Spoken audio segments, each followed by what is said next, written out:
Hello and welcome to another knitting pod. I am Lena and I am so glad that you are here today with me. It has been 1 week since we last hung out and yet I have tons to share with you. So why don't we just jump right to it? If you are new here, welcome.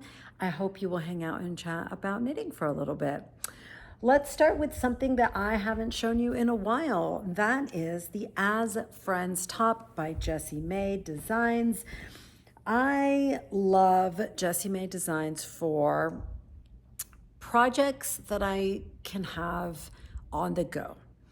I know everybody has their go-to on-the-go projects. Some of y'all love socks. Some of you, like me, love hats. Sadly, right now, there is not a hat being knitted because it is hot as Hades outside. But I love Jessie Maed because her patterns are so simple that once you land on the body of the project, they are really great on-the-go projects that aren't too small or fussy. Like for me, knitting socks requires just a lot of like the most, micro of motor skills. And I cannot really knit socks without looking at my needles because the needles are absolutely tiny and the stitches are so tiny, it's just hard.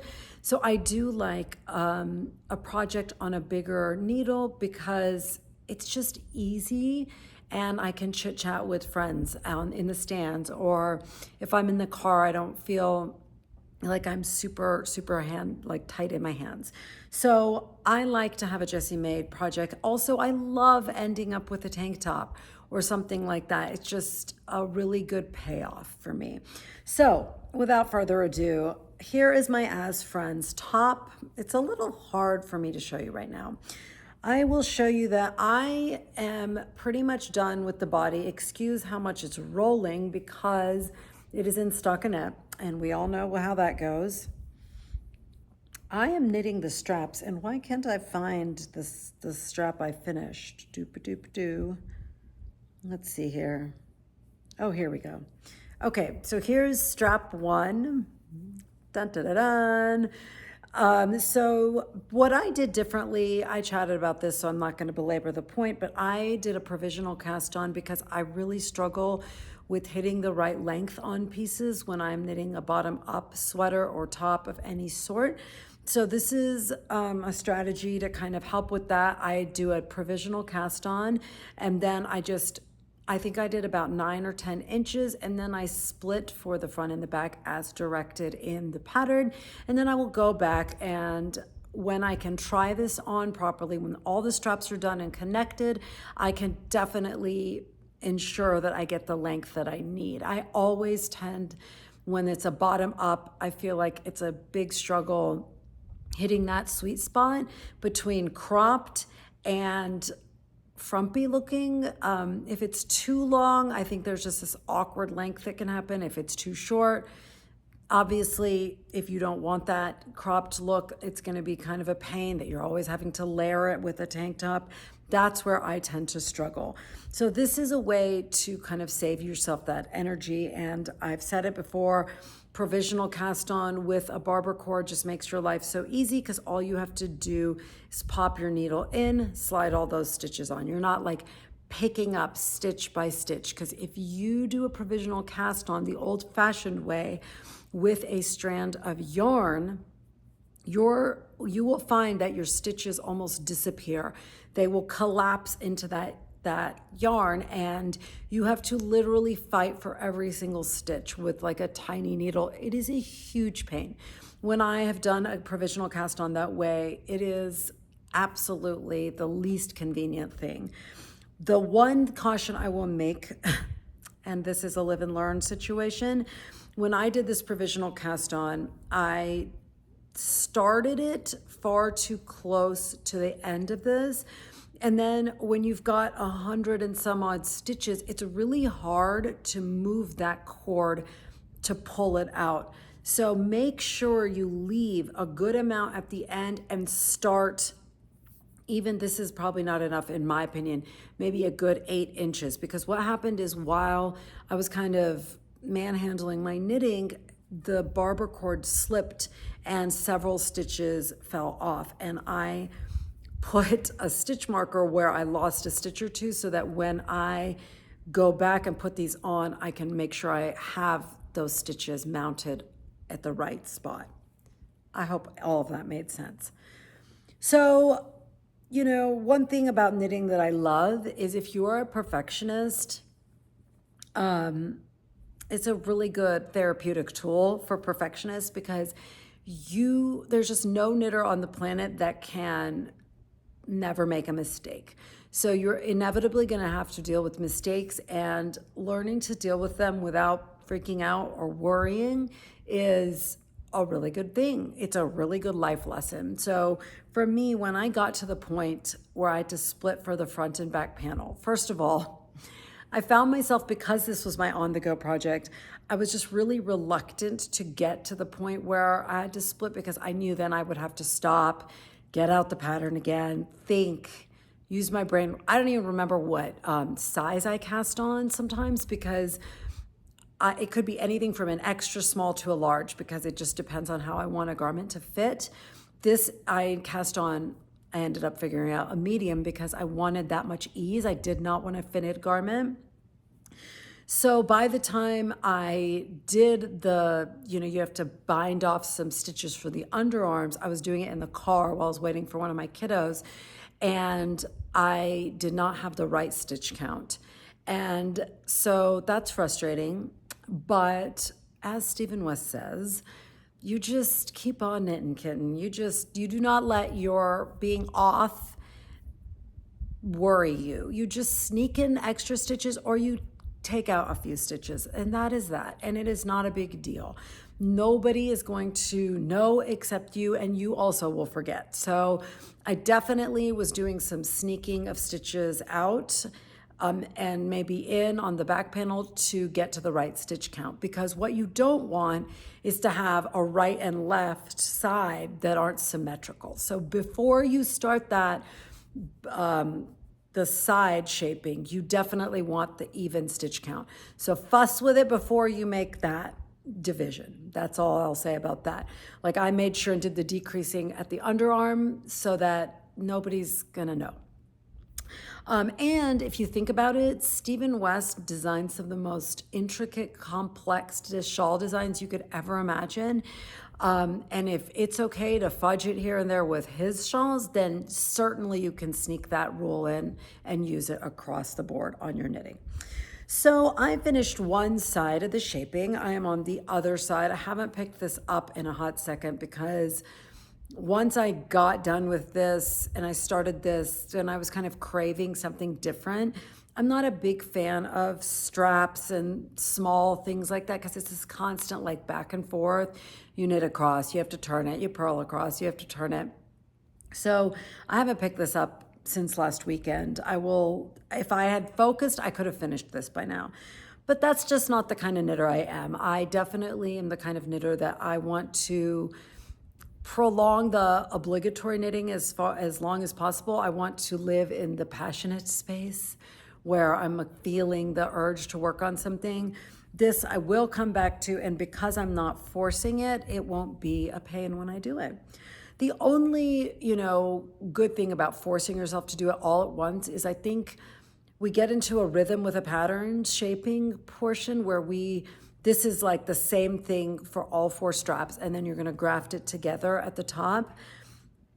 I think if I had done it all the way through, I would have gotten into a rhythm and it would have gone faster. Now that it's been almost a week, I'm gonna have to get back in the mindset and remember what I was doing and where I was binding off, and you lose that rhythm. So it's kind of, there's positives and negatives to absolutely everything, and the way you approach knitting is no different. So I am very excited. I feel like this is going to be a fantastic basic. I love navy. I prefer navy over black every day of the year. I just think black is just a little bit, maybe it's because I have dark black hair or what, but it just kind of very flattening. I like staple colors that have even just a little bit more interest. And I think that this gorgeous dark navy in linen quill is stunning because you get that linen rejecting the dye in a different way, so it gives it so much dimension. This is Pearl Soho Linen Quill, and it is a wool alpaca linen blend, and each of those components takes the dye differently. And in these darker colors, I think the linen just gives it so much texture, so much dimension, so much interest into just a simple stockinette that it's a joy to knit with.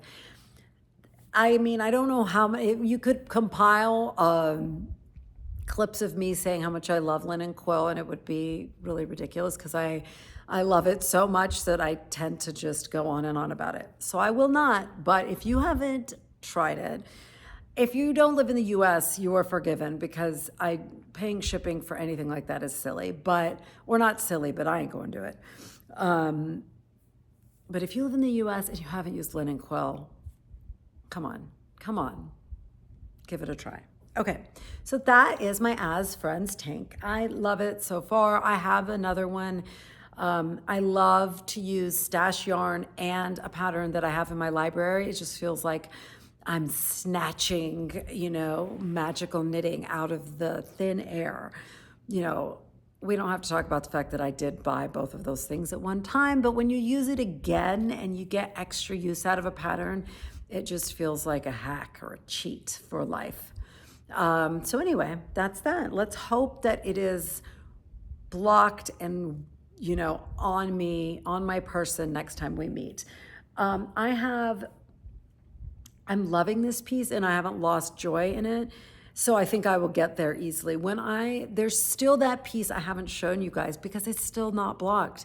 Do you remember the other summer top I made? I forgot what it's even called. I just lost all steam and joy in that project and it is languishing. I haven't touched it. You'd think I'd be excited to wear it, but the energy that I ended up having, like that negativity has just kind of stuck to the garment and I can't seem to break loose from it. Literally cannot remember the Garter Glide Tee, that's what it was called. Anyway, so that is that. Let me grab a sip of water because even though it's only been a few minutes, I am thirsty.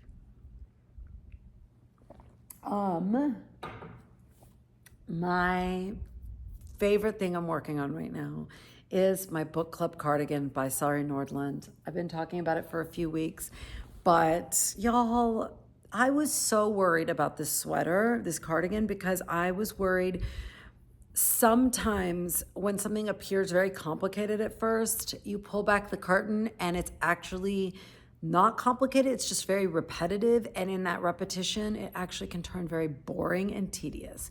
That was my experience in the last time I attempted a fully cabled sweater. I just ended up tearing it out because it was brutal. I could not do it. It was so intricate looking, but it ended up being literally the same row over and over and over and over, and it was so boring. My hope was it has enough variation in it that it wouldn't become like that, and sure enough, I was right, and it has been an absolute joy. Sari Nordlund is one of my all-time favorite designers. She is so incredibly talented, and for me, because I just find cables to be the equivalent of they're the rainbows of the knitting world. They're just shocking every time you see them in their beauty, and they just take your breath away. That's how I feel about cables. So I'm really excited that this is panning out as lovely as I had hoped. Why don't I just show you? Here she is. She's actually now joined in the round. It's always awkward to show you things because I end up blocking my own face with my arm. So I'm going to try to avoid doing that. I am joined in the round now, which is always the most joyful thing because it looks like what it's meant to be. It doesn't look like this weird tablecloth or something anymore. I got to join in the round, and now it's just the shaping part is over, which I love because before I joined in the round, there's a lot of, increase in this way every this many rows, and you just have to be really careful, and you have to keep track, which I didn't do properly, even though I had the best intentions and tried. I'll show you the back. It's gorgeous if I can get it in the whole screen. You've got gorgeous cables. We have moss stitch, we have seed stitch, we've got all sorts of beauty. It's just absolutely gorgeous. I'm going to cover myself to show you so you can see it a little bit up close. Now, a couple of things. Like I said, I did screw up the shaping a little bit. Basically, on the first side, I had written down the rows that I had done my increases on, but I didn't write it in a way, like I didn't write it on the paper of the chart, and I wrote it like in that shaping section. And then when I was doing it on the other side, I forgot because it was weeks or a week later, and I thought I remembered, but I remembered incorrectly, and I was one row off. So on one side, it's like the increase is on row 16, and on the other side, they're on 18. So it's like 16, 18, 20, and 18, 20, 22 on one side, or something akin to that. And I just decided it was going to be fine because you can't really tell, in my opinion, just one stitch. And there's going to be an entire collar that's picked up here. So I think it'll smooth everything out, and it's fine. Again, if you fight perfectionism, it is a worthy battle because it's just a complete thief of joy. Like, the fun of it is its imperfection and its humanity. If you want perfect, go to Target and buy something that was made in a factory out of acrylic. And that is not the kind of perfect I'm looking for. So what else? Oh, one huge thing. I'm so excited about this, you guys. In the past, when I have made cables, I have done that thing where I'm attempting to be perfect because I am terrified to make a mistake because I don't know how to correct that mistake. I think this also happens in brioche knitting, where if there's a lot of complicated brioche and you mess up, it is I find it, I will not project that insecurity onto you, but I find it very difficult to correct brioche. There's so much going on. There's all these yarn overs and it can get really, really difficult.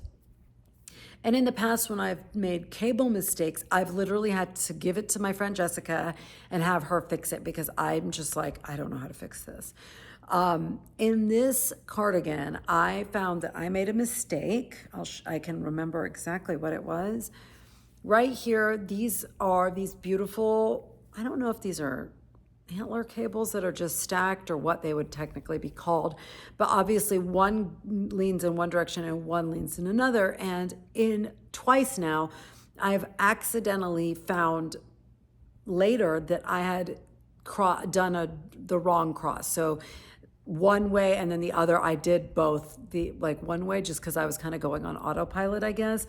And it's just not a mistake I was willing to leave because it would just break the line of this beautiful stack of cables if one of these was just the wrong way. So I had to drop down and figure out for the first time how to recross that cable. And it doesn't sound complicated, but it is a little bit complicated to find exactly where those have crossed and recross them and then stack those stitches back up. But it's one of those things, Andrea Mowry talks about this in her podcast. I haven't watched those in a long time, but I used to watch them religiously when I was a baby knitter not too long ago because I found it very helpful that she would share so much knowledge that would end up lodged in my brain, and when I needed it, it would be there for me. So she always talked about, I'm sure she still does because she still has her podcast, how making mistakes and having to fix them makes you so much stronger of a knitter. And it can be frustrating and it can be really slow and all those things. But when we try and we don't just run to our personal Jessica and have them fix it for us, we become just so much more capable. We understand the structure of the knitting and not just us following directions and seeing something happen and not understanding how it's happening. It's not actually magic, it's just crossed stitches. And if you can be brave and kind of get to that point, and then if you mess it up and you really can't fix it, don't freak out. Put it on like a little stitch saver. I have these little clip thingies that I use if I have really screwed up, and then you can just clip it and lock it. It looks like a giant safety pin, basically. And then you take it to your local yarn shop or your friend, or you stop and you look on YouTube and you search. There's so many ways to learn how to fix mistakes. It's worth pausing and learning, because it'll make you a more resilient knitter in the future. And for those of us who are obsessive knitters that just love it so much and it's just our love language, you'll gain a lot of confidence, and I think it's worth it. I haven't gotten to that point with brioche because I tend to steer away from really complicated brioche. I just think I like brioche to be worked into pieces in sections. I don't like full, crazy complicated brioche because it just takes forever. It's beautiful, but it can be a little tedious. So I don't tend to do really complicated brioche, but I do like complicated cables because it's not slow. It's actually, especially if you are someone who is willing to get uncomfortable and try to learn to cable without a cable needle. Oh my gosh, cabling is so easy, and it's fast and it's fun, and it's that Goldilocks zone of knitting for me where it's a mix between challenging and easy. It just hits that sweet spot because really hard knitting can be annoying and really easy knitting can be boring. And I think that this looks a lot more complicated than it is.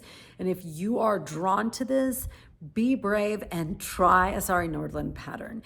Don't start with a cardigan, start with like a hat or one of her collars or something smaller where you just build some confidence and skills, and then you can slowly get more complicated with it. I think it's totally worth it. I would approach color work the same or brioche the same. Start with smaller pieces. Like, even though you might love that big cabled cardigan, like, build your skills so that you've got some more confidence before you jump into the huge project. That is what I did, and I think it was completely worth it. I made that beautiful Moonflower collar by Sari Nordlund before I made this, and even though it's not a piece that I would wear a ton, just because, I'm not that cool. I'm like if I could wear pajamas all day with like a cardigan like this over it, I would.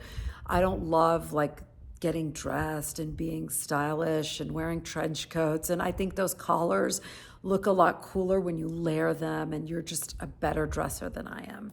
But it was totally worth it because I learned a lot from that project. Okay. This is why I get thirsty, because there's so many words coming out of my mouth all the time. Real quick, I talked about it in the last few weeks, so I won't belabor it, but this is Cascade 220 in their non-superwash worsted yarn. Fantastic yarn. 10 out of 10 on color, on feel, on the way it's knitting up. The price, oh my God. This is like linen quill level obsession for me, because it just ticks every single box that, I'm looking for when it comes to yarn. And I used to think to get a really nice rustic yarn in a beautiful color, you had to pay $35 a skein. Y'all, this is $11 for 100 grams of worsted weight yarn. You just can't beat that. Go to Wool & Co. They have the most gorgeous range of colors. Such an amazing yarn. So can't recommend that enough. And that rolls right into, it's like a professional segue into my next thing to share with you. I'm going to put it on out of sight, but on the couch with me. This just came yesterday, and I'm so excited because I'm getting to follow up about a project that we chatted about a few weeks ago. and that is the Tessellated Pullover by Andrea Mowry. Now, Rhinebeck is just a mere weeks away, my friends. And if you are someone who loves Rhinebeck or attends it as much as possible, then you know that every year Andrea Mowry collaborates with her pattern and matches it up with Farmer's Daughter fibers and Spincycle yarn. That was so many words. And they kind of collaborate and put out a pattern and matching yarn and blah, blah, blah. Often it's been color work. And this year, is it color work or is it mosaic knitting? I actually don't know what the framed sweater is because I'm not making it, but I am making last year's Rhinebeck sweater from Andrea Mowry, which is the Tessellated Pullover. Last year, she released the Tessellated vest and the Tessellated Pullover, and there's some socks. There's all sorts of Tessellated things now. That pattern really grew on me. At first, I was like, meh, but once I kind of looked at it more and looked at more of the projects, I just loved it because it's funky and cool and so unique, but also not so crazy that it's not very wearable. I have found in my life, there are pieces that I loved knitting, and then there are pieces that I love wearing, and those don't necessarily match up every time. I am hopeful that this is a sweater that will hit both notes. Now, I will tell you, there have been a lot of mixed reviews on the Tesselated. I think everybody can acknowledge its beauty, but not everybody loved making it. I think a lot of people found it fussy because you're juggling 3 strands of yarn. You're not using those 3 strands at a time, I believe, but you're still having to manage it. I think that might be where the pain is coming from, but I don't know. But I'm really excited to kind of dive in and give you guys my own experience so that if you are drawn to it and you've heard nothing but negative, then maybe my good experience might convince you to try a Tessellated something. Because Andrea Mowry, she is the queen of coming, like sometimes she just nails it on a specific, it's a simple technique, but the way she spins it just is so uniquely beautiful, yet simple. Like I would put like all the shift series, like I'm looking over there because it's sitting over there, my night shift shawl that I showed you guys last week. It's just simple mosaics knitting, which is slip stitches, y'all, not complicated. But she just does it in a way and the colors and everything, she just nails it. She nailed that one. She doesn't nail everything, but the Tesselated to me is in that category of like she's done something really unique and simple and effective and cool all at one time. That's Andrea Mowry's superpower to me. Like Stephen West has a very different superpower, which is like just fireworks. He's like New Year's Eve, midnight fireworks, you know. Sari Nordlund's a completely different kind of talent. So we're just so lucky. I always say this, but we're so lucky as knitters to have such a broad range of talent in our orbit. It's amazing. Anyway, without further ado, let me show you what I'm talking about. I started with this. This is Bad Egg by Spincycle yarn. This is, they're dyed in the wool. This is if you like opened up my heart, this is what you'd find in a little heart shape. You'd find Bad Egg. This is what my heart looks like because I love neon, bright colors. It feels like me. And the way they've done it with these grays, and it's not even just a flat gray. Can you see? Yep, there we go. The camera caught it. Do you see like the variations in the gray? It's unbelievable. Spincycle, breathe.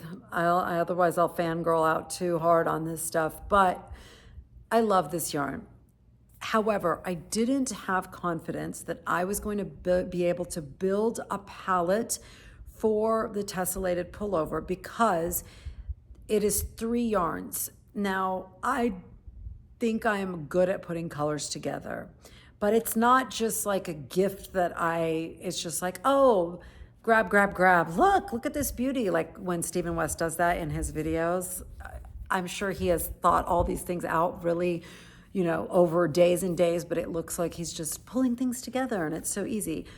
This took me weeks and weeks and weeks, which was very frustrating because my cousin were knitting this together and she was all ready to go. She had her yarns all picked out, but I just could not commit. And what I told you guys in the last video is I was very tempted to actually bail on this as a starting point because I think this particular sweater is easier to build a palette if you have one of the Spincycle colorways that has a lot of color variation in it. So this is really just the neon fluorescent yellow and different tones of gray. Whereas like a Ghost Ranch has 15, 20 different colors in it and every skein is super varied. So it was almost like I felt like I would have had an easier time because there's more colors to pull from in that palette and to build a 3-color palette. This, it's like gray, a not very exciting gray on its own, plus neon yellow, and that's that. However, I decided to stick and do it because it was stretching me in the skill set of picking colors. And I think if you are keen on developing, the skill of picking colors, and I really do think it's a skill, you have to do it. And you have to do it, you have to, like any other skill, you've got to kind of get out of the comfort zone. And this was one of those things. Just like if you are lifting weights, and you're comfortable with 10 pounds, you got to pick up the 12 pound to ever grow the muscle. So this is like me picking up the 12 pound was not cheating and picking another color. It was sticking and making myself build that color palette. And I went through, I cannot tell you what a nerd I am and how many different color palettes I went through, but I love what I have landed on so much. I am so happy I stuck. So here it is. This gorgeous army green, kind of very evergreen, natural, has that linen quill quality of texture, even though it is a one color. So it's that plus this gorgeous mohair, which is a call to the gray in this. I thought that would be really gorgeous. And I am thrilled with this color palette. And let me tell you why. I am a huge fan of camo. I don't know why. I love camouflage. And my favorite kind of camouflage is the classic army green camouflage with some neon thrown in. Now we're singing my song, y'all. I love it because it has this like kind of, I don't know, grittiness. Camo has a little bit of, down and dirtiness. And then when you throw in the neon, it's just like a twist that feels so authentic to my style. Like even here, you can see, like I like grounding really earthy colors with neon bright pops. That just feels really, like something I want to wear. And this combination is just, it was so worth the time. And what I would do is I would screenshot all different colors and then I would go into like a photo app and make little collages so I could see them directly next to each other. And that really helped me kind of visualize how those colors were going to interplay.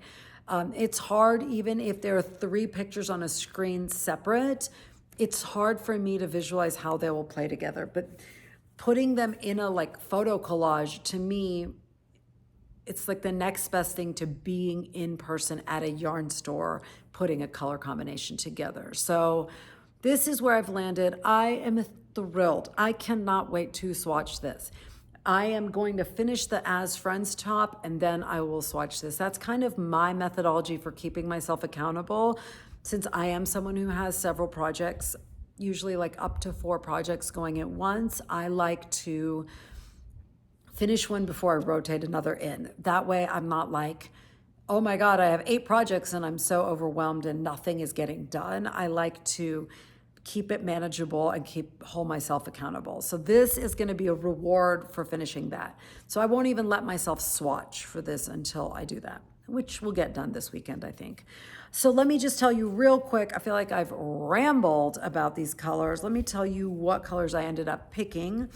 Because I loved this Cascade non-superwash yarn so incredibly much, this Tesselated pullover called for sport weight, and I find a sport weight is just so hard to find. I think sometimes a heavy fingering can step in for a sport, but sport is just one of those things that like you see DK and you see fingering, but you never see sport in the store. So they have a sport weight non-superwash. They had it at Wool & Co. I'm trying to get the label out so I can tell you. So this is called Cascade 220 Sport. It is 100% Peruvian Highland wool. They are in 50 gram skeins, which are 164 yards. What is it? This was $5.50. So it's the exact same price as the worsted. So $100, $100 grams is $11, which I think is just, again, it just blows my mind. I'm so grateful that Cascade is putting out such like well-priced yarn. And because this is such a pricey yarn, we're talking insane $34 for 50 grams. It's just like pains me physically to say that. I am not a willy-nilly spender. I do not like spending money for no reason. I am very thrifty, but, and that is a big but, when something is worth the money, I will spend money. So this to me is worth it. Spending $35 on a plain, like, no, that would not be worth it. So to me, picking this balanced this out. I wish I knew what color this was. It's not on the label and I can't remember what it's called. I'm sorry. I know it's heathered. It might be, I don't know. I'll try to remember to put it in the show notes, but no promises because my life is really chaotic right now. This is color number 9448. So I know it was like olive heather or something like that, but 9448. It has a name, but you can look it up that way. And then this is Knitting for Olive. I love Knitting for Olive, y'all. The color range is spectacular and again, really well priced. I believe these skeins they're 25 grams and I want to say they're $11, which you only need 2, I believe. And this is the colorway Fennel Seed, and I just love the tone of this color. It's just perfect middle ground between warm and cool. It really strikes that grayish tone, but it also has, I don't know why I see like the lightest, almost green tone to it. I think it's beautiful and perfect. And when I hit it, I knew I had hit it because my kids really thought I should do something more like lavender. And they have a gorgeous kind of, I forgot what it's called, but they have like a gorgeous purpley grayish lavender color that was, I almost did that one. But what stopped me was I felt like this colorway is bright enough that I didn't need any more color. That the things that were coming with it needed to be very grounded and not colorful. Because if this had been like a lavender, even like a subtle lavender, it would have been too much. Like when you've got something this much of a statement, you need to make it, to pair it with something just less, like let this steal the show and let these things kind of recede into the background. Since I want this to stand out, I don't want these two to stand out. So everything is balanced. It's like really just the most beautiful life lesson You want your color combinations to balance each other out. You don't want them competing. And if I had brought in a light blue, which would have been gorgeous, or a light purple lavender, it would have competed with this gorgeous yellow. Okay, that is my theory of colors. It's like you just have to develop your own by doing it. And I would build palettes just for fun because it is fun and it is gorgeous and it's a great way to build that muscle. Okay. Whew, that was a lot of knitting talk. I really didn't think I was going to talk that long, but this yarn arrived late last night and I just couldn't wait to talk to you about it because so many of you were so generous to send me your thoughts. And I think one reason this was really fun for me, this exercise, was because in all the project pages on Ravelry, not one of them used bad egg. So I often find myself using those as a crutch, like, oh, I love that. I'm going to use that as a jumping off point. This was one of those projects where there was no jumping off point. I haven't seen the Tesselated in using bad eggs, so I really had to just use my imagination, and that was a real joy. Okay, we'll talk about knitting more next week. Let's talk for 1 minute about life and books and shows. In this case, the show I wanted to share with you, I binged this show so hard, y'all. I loved it, and it was exactly what I needed this week. This week has been super challenging. It's been just a really challenging season of life for me, you guys. I can't even tell you. I'll get into that in a minute. But this show provided such an escape for me at a time where I really needed it. So this is a podcast. I often find that Wondery, which is a production company that puts out lots of podcasts, lots of very well-known podcasts, like Even the Rich and Dr. Death and all these, like, I think the Tiger King, is that what that podcast was? I think Wondery put that one out too. Anyway, this is a podcast called Hysterical by Wondery.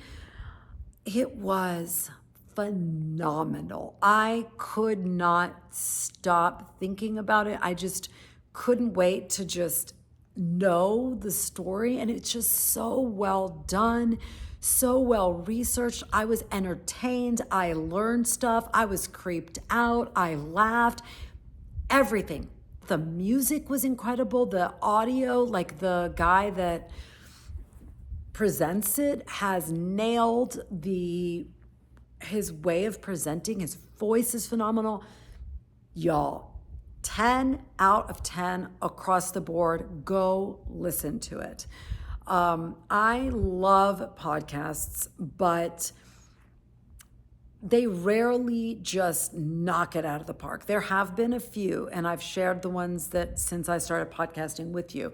This is that. This is like knocked it out of the park. You will be thinking about this for days, and it led me down other rabbit holes, and I started another podcast on a different current event, current being in the last 10 years. But I really encourage you to listen to it. I loved it. I didn't even know this event happened, and I was just so compelled, and I couldn't believe that this was happening in the world and I didn't know about it. So please, please, please do yourself a favor. Escapism at its finest, because you come away being so, like it was so thought-provoking. So not only is it entertaining, but it's a thinker. And I think that's just like my perfect entertainment. Hysterical by Wondery. It's on Apple Podcasts. You're welcome.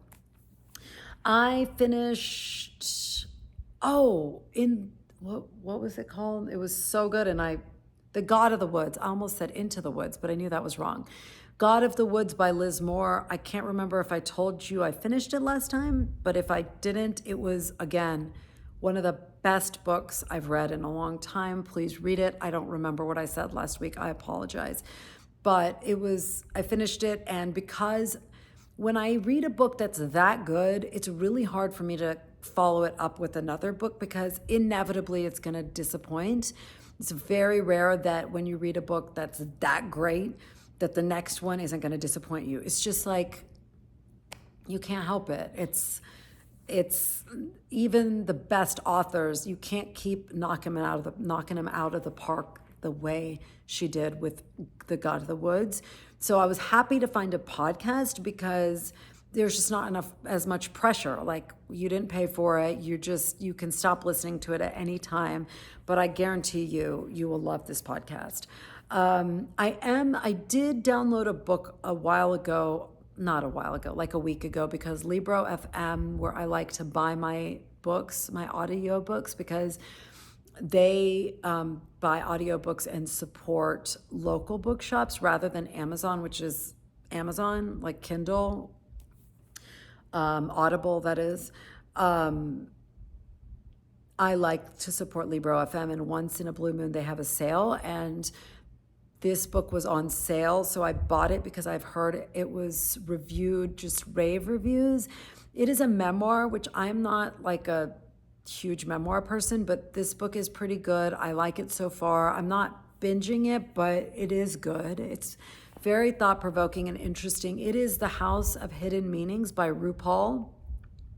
And I know maybe that's like, what? Why are you reading a book by RuPaul? But RuPaul is so brilliant and talented and deep, and there's so many gems that have stuck with me in his memoirs, so I do recommend it. I think it's very interesting. It's like stepping foot in a life that's so foreign to my own. So I'm not done with it, but I will report back how I think of it when I'm done.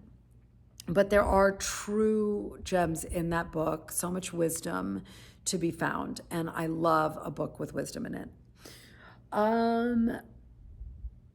Pivoting to life, it's just continues to be a challenging parenting season, and I think what I have realized is, well, if you are new here, my son is just started 9th grade and my daughter just started 5th grade, and my husband is traveling for work and is gone for a long time, so it's not like just a couple of days or a week.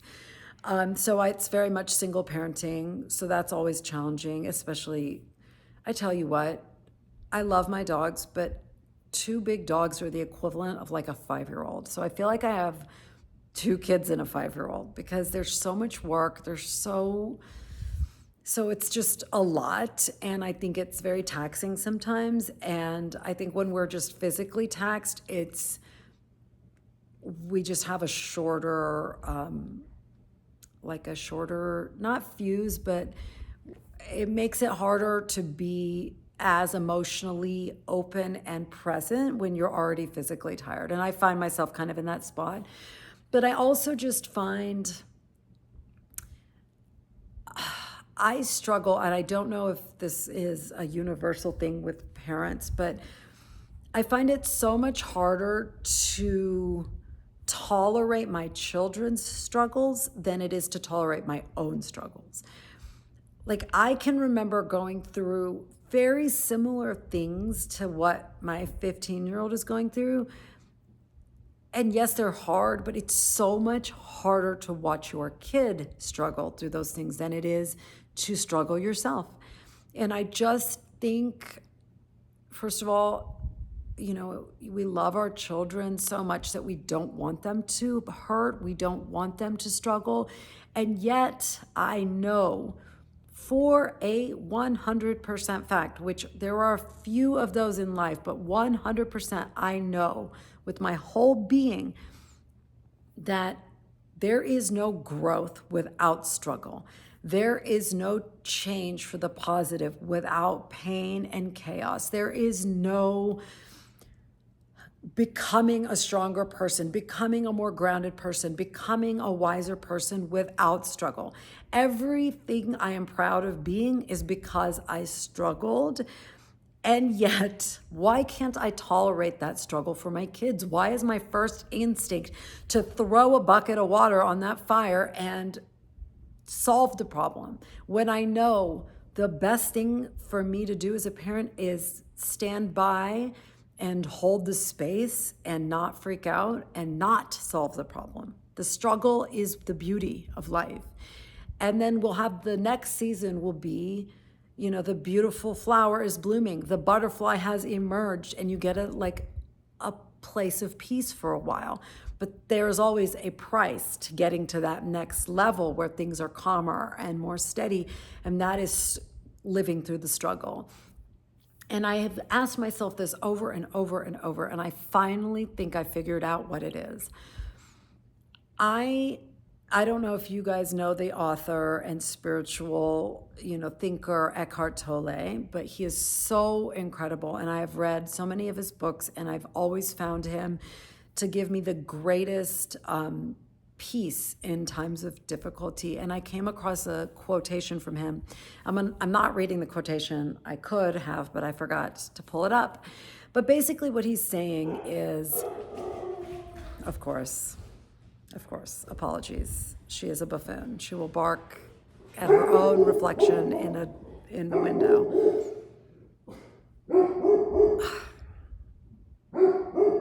Hold, let me, I can't talk with the barking, so I'll be right back. Okay, you guys, costume change. Several hours have gone by when I thought it was gonna be just a second, but Jessica, my dear friend, was supposed to come over, and I didn't realize it was the time we had decided, and the dogs were barking because she was knocking on the door. So I just had the best few hours with my dear friend, and we just caught up and sat together, and it was the best Friday afternoon I could imagine. But let's revisit what I was saying. We were talking about the kids, and why is it so difficult to tolerate the struggle in the people we love? And this quote, I pulled it up because I had time now. Here it is. Okay, it's Eckhart Tolle. He says, all negativity is caused by an accumulation of psychological time and denial of the present moment. Unease, anxiety, tension, stress, worry, and all forms of fear are caused by too much future and not enough present. Guilt, regret, resentment, grievance, sadness, bitterness, and all forms of non-forgiveness are caused by too much past and not enough present. And what all those words boiled down to for me is, when we are witnessing the struggle of someone we love as much as our children or our spouse or our sibling or our best friend or whoever it may be, I think the struggle is truly can just be boiled down to how hard it is to stay present in the moment. Because as a parent, what do we hear? Our kid, fails a test, or they're having trouble making friends. And within 30 seconds, we have tumbled down this staircase of, my kid failed out of school and now he can't even go anywhere and he lives in my basement and I'm going to support him forever and he's never going to thrive and fly from the nest. Or my kid's never going to make any friends and they're going to be a social outcast and they're going to live a life of loneliness and then they're going to start taking drugs because they're lonely. The amount of catastrophizing that a parent can do from one triggering event out into the future, it's unbelievable. So there's that side of it. And then there's also the side of so many times the things our kids struggle with trigger us from the things we struggled with. I know for me, when my kids talk about certain things, it brings back a flood of things that I'm still working on healing in myself. And so that sends you careening into the past.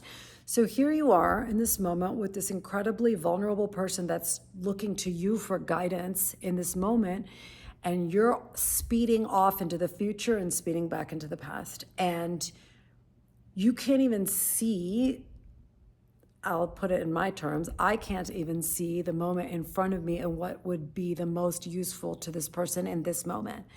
So what has served my parenting and this season of my life more than anything else is to call myself back to the present moment. I call myself back from the future. I call myself back from the past. We are here right now. Let me just hear you. Let me just let your pain land with me. And then we can kind of move through how we can deal with it, how we can strategize, where do we go from here.